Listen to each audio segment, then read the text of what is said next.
আসসালামু আলাইকুম। বর্তমান কিন্তু সবথেকে এডিটের সেরা অ্যাপস হচ্ছে CapCut অ্যাপস। কিন্তু কিছু আপডেটের কারণে আমাদের ওয়াটারমার্কটা আমরা কোনোভাবেই এই CapCut থেকে সরাতে পারছি না বা কোনো প্রো ভার্সন বা কোনো ভার্সনে আমরা ব্যবহার করতে পারছি না। আপনাদেরকে খুব সহজেই দেখিয়ে দেব যে কিভাবে আপনারা এই CapCut সফটওয়্যারটি ব্যবহার করবেন। কোনো ওয়াটারমার্ক, কোনো লোগো থাকবে না এবং প্রো ভার্সনের যে ইয়েগুলো রয়েছে আপনারা সবগুলো ফ্রিতে ব্যবহার করতে পারবেন। এটা কিভাবে আমি আপনাদেরকে সম্পূর্ণ প্রসেসিংটা আজকে স্ক্রিন রেকর্ডের মাধ্যমে স্ক্রিনের মাধ্যমে আপনাদেরকে দেখিয়ে দেওয়ার চেষ্টা করব।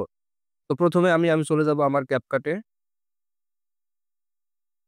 তো ১ম এ আমি কিন্তু আমার এই CapCut এ চলে গেলাম।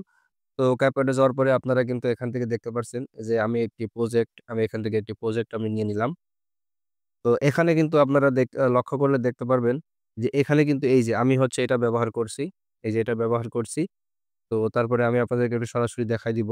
সো আমি হচ্ছে এই যে এখানে যে প্রো ভার্সন গুলো রয়েছে না? এই যে এখানে প্রো ভার্সন আমি কিন্তু সবগুলো ব্যবহার করতে পারছি এবং সবথেকে বেশি যেটা আ ইম্পোর্টেন্ট সেটা হচ্ছে আপনারা এই যে এদিকে লক্ষ্য করলে দেখতে পারবেন যে কোনো ওয়াটারমার্ক এর লোগো নাই। আপনারা এদিকে লক্ষ্য করলে দেখতে পারবেন কোনো ওয়াটারমার্ক এর লোগো নাই এবং এটা আমি কিন্তু যখন আমি এক্সপোর্ট করি তখন কিন্তু কোনো প্রকার কোনো অ্যাড শো করবে না। দেখতে পারেন এই যে এখানে কিন্তু আমি এক্সপোর্ট করছি। এখানে কিন্তু কোনো প্রকার কোনো অ্যাড দেখালো না, অটোমেটিক্যালি এক্সপোর্ট হয়ে গেল। তো আপনারা এটা হচ্ছে কিভাবে পাবেন এবং কোথায় পাবেন আমি হচ্ছে সম্পূর্ণ আপনাদেরকে দেখিয়ে দিব। তো ১ম এ আমি আপনাদের ডেসক্রিপশন বক্সে একটা লিঙ্ক দেবো, হ্যাঁ? ডেসক্রিপশন বক্সে একটা লিঙ্ক দেবো। ওই লিঙ্কটা আপনার হচ্ছে আর যারা এই Facebook এ ভিডিওর মাধ্যমে দেখবেন তারা অবশ্যই কমেন্ট বক্সে বলবেন। আমি প্রত্যেকটা মানুষকে আপনাদেরকে এই লিঙ্কটি আপনারা যে যেভাবে নিতে চান আমি তাদেরকে সেইভাবে ইনশাআল্লাহ পাঠিয়ে দিব। তো আপনারা এটা নিয়ে ব্যবহার করতে পারবেন। কোনো সমস্যা নাই। তো আমি এখন দেখাই দিই আপনারা এটা কিভাবে ডাউনলোড করবেন। তো আমি এখানে একটা সেভ করে রাখছি যে লিঙ্কটা। তো আমি এই লিঙ্কটা কিন্তু আমি স্ক্রিনে দিয়ে দিব। এই লিঙ্কটা আমি স্ক্রিনে দিয়ে দিব।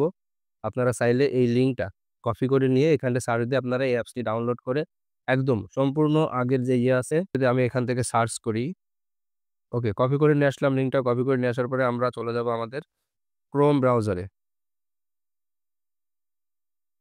আমাদের যে Chrome ব্রাউজারটা আছে না? আমরা সেই Chrome ব্রাউজারে চলে যাব।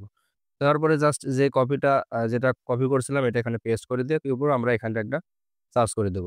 সার্চ করে দেওয়ার পরে কিন্তু দেখতে পাচ্ছেন এই যে এখানে এই যে ডাউনলোড অপশনটা চলে এসেছে, হ্যাঁ? এই ডাউনলোড অপশন চলে এসেছে। সো আপনারা কি করবেন? এখান থেকে ডাউনলোড করে নিবেন। এখান থেকে ডাউনলোড করে নিয়ে আপনারা কিন্তু এই সফটওয়্যারটি এভাবে ব্যবহার করতে পারবেন। কোনো সমস্যা হবে না। আর কোনো সমস্যা হলে আপনারা অবশ্যই জানাবেন। কোনো ওয়াটার